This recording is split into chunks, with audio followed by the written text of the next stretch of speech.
டாக்டர்கள் பெற்றோர்கள் எல்லாத்துக்கிட்டையும் தனித்தனியா விரிவான வரலாறு ஹிஸ்டரி கேட்கறாங்க. என்னதான் நடந்துச்சு ஆரம்பத்துல இருந்து சொல்லுங்க. யாரை பார்த்தீங்க? டாக்டர் மனிஷ் திவாரி இதை பார்த்தபோது ஆரம்பத்துல மூளைக்காய்ச்சல் அப்படின்னு தான் நினைச்சாங்க. ஏன்னா அவங்களோட 2வது துளசி கஷாயம் 10 to 12 துளசி இலைகள், ஒரு சிறிய இஞ்சி துண்டு. எல்லாருக்கும் வணக்கம்ங்க, நான் டாக்டர் கார்த்திகேயன். இப்போ மறுபடியும் இருமல் சிறப்புனால சில குழந்தைகள் இறப்பு மத்திய பிரதேசத்துல சிந்த்வாரா மாவட்டத்துல ஏற்பட்டிருக்கு. இது எப்படி ஏற்படுதுங்க? என்ன மெக்கானிசம்? அந்த டிஇஜி அப்படின்னா என்ன? இதை எப்படி டாக்டர்கள் முதல்ல கண்டுபிடிச்சாங்க? இது இருமல் சிறப்புனாலதான் நடக்குது இந்த மாதிரி பிரச்சனை அப்படிங்கிறத. இருமலுக்கு உண்டான இயற்கை வைத்தியங்கள் என்னென்ன? இதெல்லாம் நம்ம ஏன் ஃபர்ஸ்ட் ட்ரை பண்ண மாட்டேங்கிறோம்? அந்த பாட்டி வைத்தியத்தெல்லாம் மறந்துட்டோம் போன்ற உபயோகமான விஷயங்களை இந்த வீடியோல டிஸ்கஸ் பண்ண போறோங்க. செப்டம்பர் 7, 2025 ரொம்ப சாதாரணமா எல்லா நாள் போலதான் இந்த நாள் தொடங்குது. மத்திய பிரதேச சிந்த்வாரா மாவட்டத்துல பல குழந்தைகளுக்கு சாதாரண இருமல், சளி, காய்ச்சல் வருது. பெற்றோர்கள் பரேசியா பகுதியில் உள்ள டாக்டர் பிரவீன் சோனி அப்படிங்கிற குழந்தை மருத்துவரை அணுகுறாங்க. டாக்டர் அந்த குழந்தைகளுக்கு மற்ற மருந்துகளோட கோல்ட்ரைஃப் அப்படிங்கிற அந்த இருமல் சிறப்பும் பரிந்துரை செய்யறாரு. இந்த கோல்ட்ரைஃப் தமிழ்நாடு இருக்கக்கூடிய ஸ்ரீசன் பார்மா அப்படிங்கிற நிறுவனம் தயாரிச்ச மருந்து. குழந்தைகளுக்கு இந்த சிறப்பு கொடுக்க ஆரம்பிச்ச சில நாட்கள் அவங்களோட நிலை மேம்பட்டது மாதிரி கொஞ்சம் அறிகுறிகள்ல குறைஞ்ச மாதிரி தான் இருந்துச்சு, காய்ச்சல், இருமல் எல்லாம். ஆனா ஒரு 2-3 நாள்லயே ஒரு பயங்கரமான மாற்றம் இந்த குழந்தைகளிடையே தென்படுது. வீட்டில் இருக்கும்போது, அதாவது குழந்தைகளுக்கு சிறுநீர் வெளியேறுவது முற்றிலும் நின்று விட்டது. சிறுநீரே போகல. வாந்தி மற்றும் வயிற்று வலி வருது. குழந்தைகளோட சுயநினைவு குறைந்து மிகவும் பலவீனமா ஆகிறாங்க. சில குழந்தைகளுக்கு வலிப்பு கூட வருது. பதற்றம் அடைந்த பெற்றோர்கள் குழந்தைகளை நாக்பூர்ல இருக்கக்கூடிய கவர்மெண்ட் ஹாஸ்பிட்டலுக்கு கூட்டிட்டு போறாங்க. சில பேர் தனியார் ஆஸ்பத்திரிக்கு கூட்டிட்டு போறாங்க. நாக்பூர் ஜிஎம்சிஹெச்ல குழந்தைகள் பிரிவு தலைவர் டாக்டர் மனிஷ் திவாரி இதை பார்த்தபோது ஆரம்பத்துல அக்யூட் என்செஃபலைட்டிஸ் சிண்ட்ரோம், அதாவது மூளைக்காய்ச்சல் அப்படின்னு தான் நினைச்சாங்க. ஏன்னா அவங்களோட சுயநினைவு இல்லாம இருக்கிறது, ரொம்ப பலவீனம் போன்ற விஷயங்கள், அவங்களை டெஸ்ட் பண்ணி பார்க்கும்போது நரம்புகள் பலவீனமா இருக்கிறது போன்ற விஷயங்கள்னால இந்த முடிவுக்கு வந்தாங்க. ஏன்னா ரீசெண்டா காய்ச்சல் வருது அப்படிங்கும்போது பொதுவா நம்ம எல்லாருமே டாக்டர்கள் சஸ்பெக்ட் பண்ணக்கூடியது வைரல், ஒரு வைரஸ், ஏதாவது ஒரு வைரஸ் இருக்கலாம் தான், அது மூளையை பாதிச்சிருக்கலாம் அப்படின்னு. ஆனா ஒரு வினோதமான விஷயத்த மருத்துவர்கள் கவனிக்கிறாங்க. எந்த ஒரு என்செஃபலைட்டிஸ் மூளைக்காய்ச்சல்லையும் சிறுநீர் முழுமையா நின்று போவது அப்படிங்கிறது நடக்காது. குறிப்பா எல்லா குழந்தைகளுக்கும் ஒரே மாதிரி சொல்லி வச்சாப்புல சிறுநீர் போகல அப்படிங்கிறது ஒரு வித்தியாசமான அறிகுறி. மூளைக்காய்ச்சல்ல இது முக்கியமான அறிகுறியே கிடையாது. சில சமயம் நரம்புகள் பலவீனம்னால அன்கண்ட்ரோல்டா யூரின் போகுமே தவிர சுத்தமா யூரின் போறது நிக்காது. 2வது ஒரே பகுதியிலிருந்து வந்த குழந்தைகள், இவங்க எல்லாமே அந்த ஒரு ஊர் பக்கம் இருந்தே வந்திருக்கிறாங்க அப்படிங்கிறது 2வது விஷயம், வினோதமான விஷயம். 3வது விஷயம், உடனடியா டாக்டர்களை செயல்ல இறங்க வச்சது. ஏன் அப்படின்னா வைரஸ்க்காக லேபுக்கு அனுப்பப்பட்ட பரிசோதனையில எல்லா லேப் ரிப்போர்ட்டுமே வைரஸ்க்கு நெகட்டிவ் அப்படின்னு வந்துருச்சு. அப்போ இது அக்யூட் என்செஃபலைட்டிஸ் சிண்ட்ரோம் வைரஸ்னால கிடையாது அப்படிங்கிறது உறுதியாச்சு. மேலும் சில விஷயங்கள், நான் சொன்ன விஷயங்கள்னால டாக்டர்கள் பெற்றோர்கள் எல்லாத்துக்கிட்டையும் தனித்தனியா விரிவான வரலாறு ஹிஸ்டரி கேட்கறாங்க. என்னதான் நடந்துச்சு ஆரம்பத்துல இருந்து சொல்லுங்க. யாரை பார்த்தீங்க? என்ன மருந்து கொடுத்தீங்க? எங்கிருந்து வாங்கினீங்க? எப்படி அறிகுறிகள்லாம் வந்துச்சு? இது எல்லாத்தையும் அலசி ஆராயும் போது ஒரு பொதுவான காரணி ஒன்று கண்டுபிடிச்சாங்க. அதுதான் எல்லாத்துக்குமே ஒரே மருந்து கொடுக்கப்பட்டிருக்கு, அந்த ஒரே இருமல் சிறப்பு. கூடவே மற்ற மாத்திரைகள் மாறி மாறி இருக்கு. இந்த சிறப்பு மாதிரிகளை எடுத்து மத்திய பிரதேச அரசு தமிழ்நாடுக்கு அனுப்பிச்சு தமிழ்நாடு மருந்து பரிசோதனை ஆய்வகம் அதிர்ச்சியூட்டும் ஒரு முடிவை வெளியிட்டது. Patch number SR13. இந்த பேட்ச், குறிப்பிட்ட பேட்ச்ல வந்த காஃப் சிரப்ல 48.6% டைஎத்திலீன் கிளைகால் அப்படிங்கிற மருந்து கலக்கப்பட்டிருக்கிறது கண்டுபிடிச்சாங்க. அதாவது அனுமதிக்கப்பட்ட வரம்பு அப்படிங்கிறது கிடையாது. இதுக்கு ஆக்சுவலா 0.01% தான் இருக்கணும். 0.01% இருக்க வேண்டிய ஒரு பொருள் 48% இருந்துச்சுன்னா 4860 மடங்கு அதிகம். 1 மடங்கு 2 மடங்கு இல்ல, 4860 மடங்கு அந்த டிஇஜிங்கிற பொருள் அதுக்குள்ள இருக்கு. எதனால இந்த டிஇஜி ஆபத்தானதுங்க? இந்த டிஇஜி பிரேக் அழுத்துறதுக்கு நம்ம யூஸ் பண்ணக்கூடிய ஃப்ளூயிட் இருக்கு இல்லையா, பிரேக் ஆயில் பயன்படுத்தக்கூடியது. குளிர்பதன திரவங்கள் உறைந்து போகாம இருக்கிறதுக்கு ஆன்டி ஃப்ரீஸா தயாரிக்க பயன்படுது. வண்ணப்பூச்சிகள், பெயிண்ட், இங்க் இதெல்லாம் தயாரிக்க பயன்படுவது டிஇஜி. ஏன் இந்த டிஇஜி மருந்துல கலக்கப்படுது? மிக மிக குறைந்த விலை, இனிப்பான சுவை, நிறம் கிடையாது, வாசனை கிடையாது. இது பாதுகாப்பான பாலிப்ரோபிலின் கிளைகால் மாதிரியே தெரியும். இதுதான் பொதுவா காஃப் சிரப்ல ஆட் பண்ணக்கூடியது.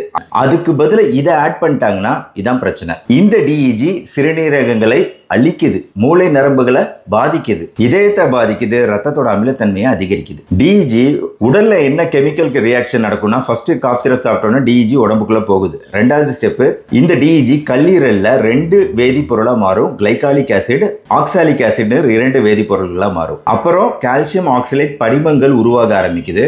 இந்த படிமங்கள் சிறுநீரகத்துல போய் தங்குது. கால்சியம் ஆக்சலேட்டுங்கிறது சிறுநீரக கற்கள் நெஃப்ரான்களை பாதிச்சு, அதாவது சிறுநீர் உற்பத்தி செய்யக்கூடிய அலகுகளை பாதிச்சு அங்க அடைப்பை உருவாக்குது. சிறுநீரக திசுக்கள் முழுமையா அழிக்கப்படுது. இதனால சிறுநீர் வெளியேற்றம் நின்று போகுது. 5வது ஸ்டெப், முழுசா சிறுநீரக செயல்பாடு செயலிழப்பு நடக்குது. குழந்தைகளோட சிறுநீரக மாதிரிகளை ஆய்வு செய்யும் போது கால்சியம் ஆக்சலேட் படிவகங்கள் கண்டுபிடிக்கப்பட்டது. போலரைஸ்டு லைட் அதில் மேல படும்போது அது தனியான ஒளியை கொடுக்கும். டியூபுலார் நெக்ரோசிஸ்னு அந்த சிறுநீரகங்கள்லாம் சிதைந்து போனது மைக்ரோஸ்கோப் வழியா பார்க்க முடிஞ்சது. ஆக 100% உறுதிப்படுத்தப்பட்டது இது டிஇஜினால் உண்டான பிரச்சனை அப்படின்ட்டு. அதாவது இது இன்னைக்கு நேற்று இல்லைங்க, 1937 அமெரிக்கால சல்ஃபனிலமைடு அப்படிங்கிற மருந்துல இந்த டிஇஜி கலக்கப்பட்டது. நூற்றுக்கணக்கான மக்கள் இறந்தாங்க.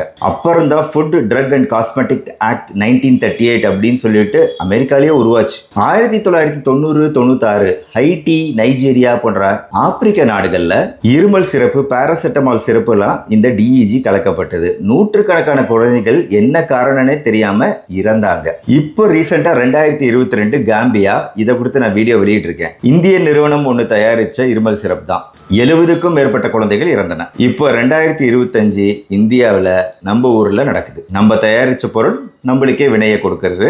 இதான் முதல் தடவை. உடனடியாக இந்த கோல்ட்ரிஃப் மருந்து விற்பனையை தமிழ்நாடு மாநிலம் முழுக்க அங்க மத்திய பிரதேசத்துல தடை செஞ்சாங்க.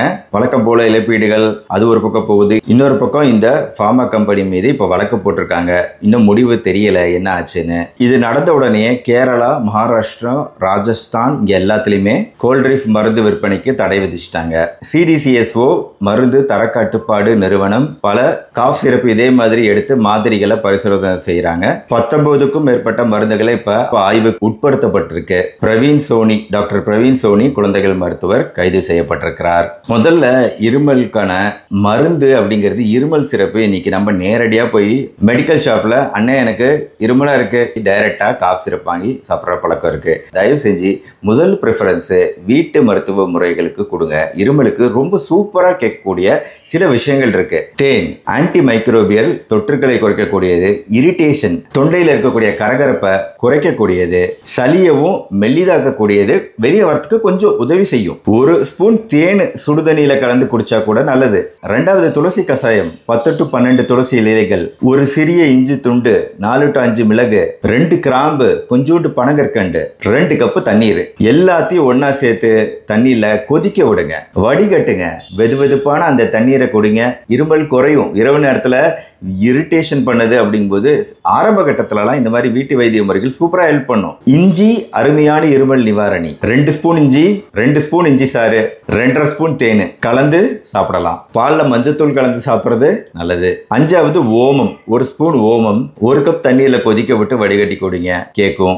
6வது அதிமதுரம். நம்ம தொண்டை கரகரப்பு இரிட்டேஷன் மெயினா அது ஒரு மாதிரி ஒரு சென்சேஷன் இருந்துகிட்டே இருக்கும். அதுக்கப்புறம் தானே இருமல் வருது. அதிமதுரம் வீட்டுல எப்போ வச்சுக்கலாம். சளியை மெல்லியதாக்கும், தொண்டை வலியை குறைக்கும், இரிட்டேஷனை குறைக்கும். இஞ்சி மாதிரியே காய்ந்த இஞ்சி சுக்குமே இருமலுக்கு நல்லது. லவங்கப்பட்டை சின்னமான் இருமல் குறைக்கும். மிளகு இருமலை குறைக்கும். சில பேருக்கு அந்த காரம் ஒத்துக்காது. 10வது பேரிச்சம்பழம். 2 பேரிச்சம்பழம் சும்மா சாப்பிட்டு பாருங்களேன், கேக்குதானே. 11 நெல்லிக்காய். சும்மா எடுத்து 2 நெல்லிக்காய், பெரிய நெல்லிக்காய் எடுத்து சீவி அதை ஜூஸ் போட்டு குடிங்க. இருமலுக்கு இருமலும் குறையும், நோய் எதிர்ப்பு மண்டலம் வலிமையாகும், கல்லீரல் நல்லா இருக்கும், புத்துணர்ச்சி அடையும், ரத்த ஓட்டம் மேம்படும். எவ்வளவு நன்மைகள் இருக்குங்க நெல்லிக்காய்க்கு. திராட்சை ஜூஸ் குடிக்கலாம், பட் சர்க்கரை சேர்க்காம. பட் நிறைய பேருக்கு இந்த நெல்லிக்காய், திராட்சை எல்லாம் சளி பிடிக்கும் அப்படின்னு சொல்றவங்களுக்கு, பயந்துக்கிறவங்களுக்கு வேண்டாம். நான் சொல்றதெல்லாம் வீட்டு வைத்திய முறைகள்ங்க. முதல்ல 2-3 நாள் காய்ச்சல், அதுக்கப்புறம் இருமல் வரும்னு வைங்களேன். அந்த இருமலுக்கு வீட்டு வைத்திய முறைகள் ஆரம்பத்துல நம்ம வீட்டில் இருக்கக்கூடிய சின்ன சின்ன விஷயங்கள் நம்ம ட்ரை பண்றதுல தப்பு கிடையாது. முதல் ப்ரிஃபரன்ஸ் வீட்டு வைத்தியத்துக்கு தான் நம்ம கொடுக்கணும், சரிங்களா. இது எதுவுமே இல்லைன்னா கூட 2 சொட்டு யூக்கலிப்டஸ் எண்ணெய் சுடுதண்ணீர்ல கொதிக்க விட்டு அதை வந்து ஸ்டீம் இனலேஷன் ஆவி பிடித்தல் அப்படிங்கிறது பண்ணாலும் சளி இலகி வெளியே வரத்துக்கு ஏதுவா இருக்கும், இருமல் குறையும். ஆனா சின்ன குழந்தைகளுக்கு பண்றீங்கன்னா நீங்க வந்து கேர்ஃபுல்லா குழந்தைகளை பிடிச்சுக்கணும். இந்த மாதிரி நேரத்துல சுலபமா ஜீரணமாகக்கூடிய இட்லி, உப்புமா, கிச்சடி, கஞ்சி இதெல்லாம் கொடுங்க. விட்டமின் சி நிறைந்த பழங்கள் கொடுக்கலாம். அப்பப்போ சூப் வச்சு குடிங்க, சுடுதண்ணி குடிங்க. ஐஸ்கிரீம், குளிர்பானங்கள், ஃப்ரிட்ஜில் வைத்த உணவுலாம் அவாய்ட் பண்ணுங்க. சில பேருக்கு வாழைப்பழம் பிரச்சனை அதிகரிக்கும், வாழைப்பழம் அவாய்ட் பண்ணுங்க. பால் பொருட்கள் சில சமயம் சில பேருக்கு பிரச்சனை உண்டாக்கலாம், அவங்க அதை அவாய்ட் பண்ணணும். எதெல்லாம் பிரச்சனை உண்டாக்கும், முன்னாடியே பிரச்சனை உண்டாக்கக்கூடிய விஷயம் தெரியுதுன்னா அதெல்லாம் அவாய்ட் பண்ணுங்க. மனுஷன் அப்படிங்கிறவன் மிஷின் கிடையாது. ஒவ்வொரு மனிதருக்கும் ஒவ்வொரு விதமா பாடி ரியாக்ட் ஆகும் அப்படிங்கிறதுனால எல்லா விஷயமும் ஒத்துக்கும்னு சொல்ல முடியாது. நான் சொல்றதுல ஒத்துக்காததை தவிர்க்க பாருங்க, ஒத்துக்கிறத சேர்த்துக்க பாருங்க. இப்போ இந்த இருமல் சிறப்புனால பாதிக்கப்பட்ட குழந்தைகளுக்கு வந்து இப்போ சில பேர்லாம் இறந்துட்டாங்க இல்லைங்களா? அதாவது இந்த மாதிரி ஒரு பாய்சனிங்னா சீக்கிரமா குழந்தைகளை ஹாஸ்பிட்டல் கூட்டு வந்தா ஃபோமிபசோல் அப்படிங்கிற ஒரு மருந்து இருக்கு. இது ஒண்ணுதான் டிஇஜியோட நச்சுத்தன்மையை குறைக்கக்கூடியது. இதை சீக்கிரம் 3 மணி நேரத்துக்குள்ள கொடுக்கணும். கொடுத்தாதான் அந்த அமிலத்தன்மையெல்லாம் வந்து சீராகும், நச்சுத்தன்மை குறையும். டிஇஜி கிளைகாலிக் ஆசிடா மாறுவதை தடுக்கக்கூடிய மருந்து தான் இந்த ஃபோமிபிசோல். அப்புறம் குழந்தைகளுக்கு தொடர்ந்து டயாலிசிஸ் பண்ணணும். இப்போ திருப்பி வந்து சிறுநீரகம் செயல்பாடு குறைவா இருக்கிறதுனால டயாலிசிஸ் பண்ணணும். நிறைய பேர் டிஇஜி பாய்சனிங், அந்த இருமல் சிறப்புனால உண்டான பாய்சனிங்ல உயிர் பிழைச்சவங்க எத்தனையோ பேர் இருக்கிறாங்க. ஆனாலுமே இறப்பு சதவிகிதம் 50% மேலதான். 2ல் ஒருத்தர் இறந்துருவாங்க. இதுக்கு மேல சுவாச பிரச்சனை இருக்கக்கூடிய குழந்தைகள் வென்டிலேட்டர்ல இருப்பாங்க. இப்போ சந்தேகத்துக்குரிய அறிகுறிகள் சிறுநீர் வெளியாகல, சுயநினைவு குறைவு, வலிப்பு, மிக அதிக காய்ச்சல், சுவாசிக்க சிரமம், உதடுகள் நகங்கள் நீளமாகிறது, இதெல்லாம் வந்து எச்சரிக்கை அறிகுறிகள். இம்மீடியட்டா ஹாஸ்பிட்டல் வரணும். 2 வயசுக்கு கீழே பொதுவாக இருமல் சிறப்பு வேண்டாங்க. ஈவன் 5 வயசுக்கு கீழே கூட பெரும்பாலும் தவிர்க்க பார்க்கலாம். வீட்டில் இருக்க வேண்டிய முக்கிய பொருட்கள் தேன், இஞ்சி, துளசி செடி, மஞ்சள் தூள், மிளகு, ஓமம், அதிமதுரம், சுக்கு, லவங்கப்பட்டை. மூக்கு அடைச்சிக்கிச்சுன்னா சலைன் நேசல் டிராப்ஸ்னு ஒன்று இருக்கும், உப்பு தண்ணீர் தான் அது. ஆக்சுவலா அது வந்து ஸ்ப்ரே பண்ணோம்னா மூக்கடைப்பு நீங்கும். எனிவே இந்த நிகழ்வுல இருந்து நம்மளுக்கு நிறைய பாடங்களை கத்துக்கிட்டோம் அப்படின்னு நினைக்கிறேன். இது ஒரு முக்கியமான விழிப்புணர்வு பதிவு அப்படின்னு நான் நினைக்கிறேன். அதனால கண்டிப்பா உங்க ஃப்ரெண்ட்ஸ் ரிலேட்டிவ்ஸ்க்கு ஷேர் பண்ணுங்க. நம்ம டாக்டர் கார்த்திகேயன் தொடர்ந்து சப்ஸ்கிரைப் பண்ணி ஃபாலோ பண்ணுங்க. இந்த மாதிரி முக்கிய தகவல்களை உடனுக்குடன் தெரிஞ்சுக்க. மறுபடியும் நாளைக்கு பார்ப்போம். நன்றி, வணக்கம்.